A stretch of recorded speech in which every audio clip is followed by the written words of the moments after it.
Mahalaga na malaman ang mga senyales ng sakit sa aso para maagapan agad at makakuha ng tamang tulong mula sa veterinaryo. Hindi laging halata ang sakit sa mga aso dahil likas sa kanila na itago ang kanilang nararamdaman. Narito ang ilan sa mga karaniwang senyales na maaaring may sakit ang iyong aso. Pagbabago sa pag-uugali, behavioral changes. Asterisk, pagiging matamlay o walang gana, kung ang aso mo ay dati nang masigla at mahilig maglaro pero ngayon ay tamlay, ayaw gumalaw, o palaging natutulog, maaaring senyales ito ng sakit.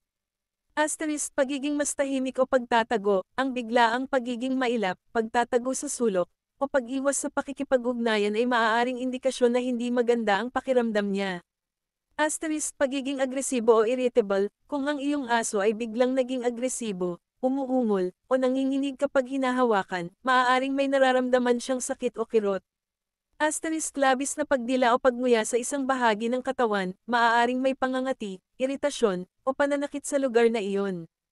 Asterisk, pagbabago sa vocalization, labis na pagdaing, pag-ungol, o pag-iyak ng walang malinaw na dahilan. Pagbabago sa pisikal na kondisyon, physical changes. Asterisk, pagkawala ng gana kumain o uminom, kung biglang ayaw kumain ng aso mo o umiinom ng mas kaunti, o mas sobra, sa karaniwan, kailangan itong bantayan. Ang pagtanggi sa pagkain ng higit sa 24 na oras ay isang red flag. Asterisk, pagsusuka o pagtatae, kahit na paminsan-minsan lang ito, ang paulit-ulit na pagsusuka o pagtatae, lalo na kung may dugo, ay nangangailangan ng agarang atensyon ng veterinaryo dahil maaaring magdulot ito ng dehydration. Asterisk, pagbaba o pagtaas ng timbang, ang biglaang pagpayat o pagtaba ng walang pagbabago sa diet at ehersisyo ay maaaring senyales ng problema sa kalusugan. Asterisk, pagbabago sa kondisyon ng balat at balahibo, ang labis na paglalagas ng balahibo, pagkatuyo o pagkadal nito, pamumula ng balat, pantal, o pagkakaroon ng bukol ay maaaring senyales ng alerhiya, impeksyon, o iba pang sakit. Asterisk, problema sa paghinga o pag-ubo, paghingal, pag-ubo, lalo na kung may tunog na parang busina o hangkang sound, na senyales ng kennel cough, hirap sa paghinga, o asol na gilagid, dila ay emergency.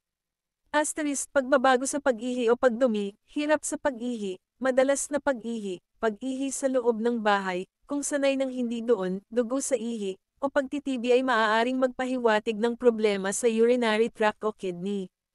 Asterisk, pamamaga o bukol, anumang bagong bukol o pamamaga sa katawan ng aso ay dapat ipatingin sa veterinaryo. Paglalaway ng sobra, lalo na kung hindi naman siya nakakakita ng pagkain o kung may kasamang masamang amoy, pamamawis sa mukha, at hirap sa paglunok. Asterisk, pagbabago sa mata o tenga, pamumula, paglabas ng